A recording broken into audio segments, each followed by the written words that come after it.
শ্রীমোহন রান্নাঘরে তোমার দিকে অনেক অনেক স্বাগত। দেখো আজকে রাখি উৎসব, রাখি বন্ধন।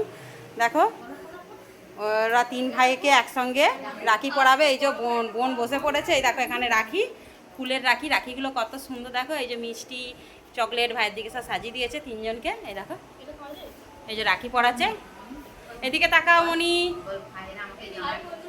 দেখো বন্ধুরা, এই জামাটা আমার ভাইরা আমাকে রাখি পূর্ণিমায় দিয়েছে। কেমন হয়েছে অবশ্যই কমেন্টে জানাবে। গোপাল তাকাও। বন্ধুরা এটা আমার ছোট ভাই। আর বড় খাওয়া চালু করে দিয়েছে, সময় দেয়নি। না না ওর গালে খাই পেটের মধ্যে জায়গা নেই। কেন মা বাড়ি কি কার সময় বসে? আর এটা আমার ভাই, মোটা ভাই। বাহা মা হাতে পড়তে নেই, ডান হাত দাও। আচ্ছা উল্টো